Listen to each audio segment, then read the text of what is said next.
Ashama harka fuunee daawwattoota mayashow kun Odeessa aartii maayaati. Odeessa keenya har'aatiin badhaasa Grammy 68ffaa fi kennaa kitaabota irratti xiyyeeffachuun isiniif qindeessinee jirraati. Itti dhiyaadha. Badhaasa Grammy barana gaggeeffame irratti yeroo jalqabaatiif badhaasa umrii guutuu weellisaa Afrikaaf kennuusaa odeeffanne. Badhaasni Grammy badhaasa muuziqaa idil addunyaa guddicha yoo ta'u bara 1959tti biyya Ameerikaa hundaa'uun hamma ammaatti dameewwan muuziqaa garagaraatiin badhaasa kennaa jira. Baranaas badhaasa qophaa'e kanaan qabsaawaa fi weellisaa gameessa Afrikaa tokkoof badhaasa umrii guutuu kenneera. Ganna dheeraan dura Lagos keessatti namni dhugaaf falmu tokko dhalate. Innis nama haqni dabu hin jaallanne, hin callisnee fi harqoota gabrummaa baachuu hin eeyyamne. Kennatasaa bashannanu qofaaf odoo hin taane cunqursa sabasaa ittiin qolachuuf ittiin dhimma bahaa ture. Namni kun Fela Kuti jedhama. Anakulaapo jechuun nama du'aafillee harka hin laanne akka jechuuti. Maqaan ofii hoggaa gocha mataa ofiitiin wal miidhaguu Feelaan dhugumaan nama maqaan isaa isa ibsu ture.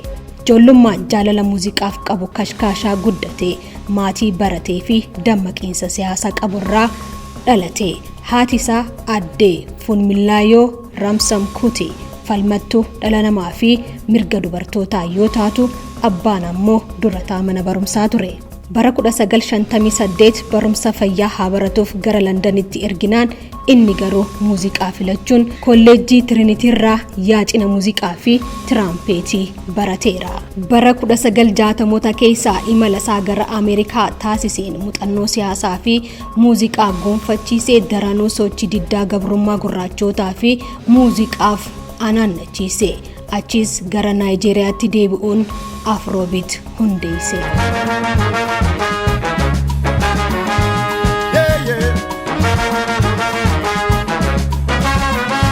Yeroo namoonni hedduun sodaatanii callisan, inni garuu cunqursaa fi roorroo uummata isaa weellee isaatiin addunyaaf lallabaa ture.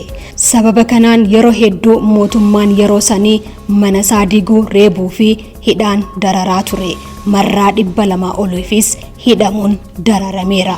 Kanaanis harmee isaa dabalatee firaa fi aanteewwan isaa hedduu dhabeera.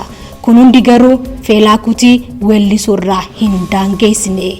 Inumaa'uu daran itti cimsee hojii isaa itti fufee. Mootummaan yeroo sanii ammoo inumayyuu itti sharafateeti hojiiwwan isaa akka hin gurguramnee fi akka hin dhaggeeffatamne uggure. Kun ammoo artistoonni danuun akka isa faana dha'an godhe. Hordoftoonni isaa innaawaa isa jaalachuurraa kan ka'e faana isaa dha'uu qofa osoo hin taane isaa lubbuun jiru osoo badhaasa guddoo takka argate jedhanii hawwuufi turan.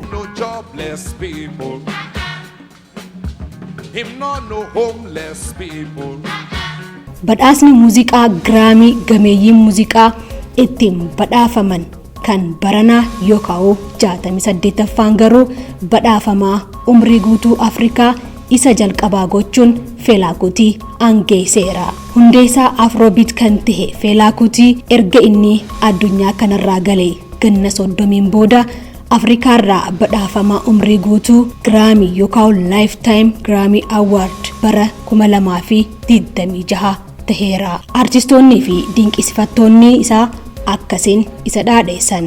Har'aajaan har'a muuziqaa afroo yoo dhageenyu, yoo weelleen dhama qabuu fi haqaaf weellifame dhageenyu yoo jiraate maqaan Feelaa ni yaadatama. Inni weellee yookaan muuziqaa qofaaf odoo hin taane bilisummaa ittiin nu dhaalchisee jedhan. Odeessa keenya isa biraatiin ammoo giddugalli aadaa Oromoo kitaabota 5,000 ol ta'uu kennuusaa odeeffanne. Giddugalli aadaa Oromoo guyyaa dubbisaa sababeeffachuun godina Baalee aanaa Daawwee Qaccaatti argamuun mana barumsaa soofumar sadarkaa 1ffaa fi godina Baaleef kitaabota qabiyyeewwan garagaraa qaban 5,000 ta'uu kennuusaa odeeffannee jirra. Odeessi keenya kanuma sagantaa mayashow waliin turtii gaarii.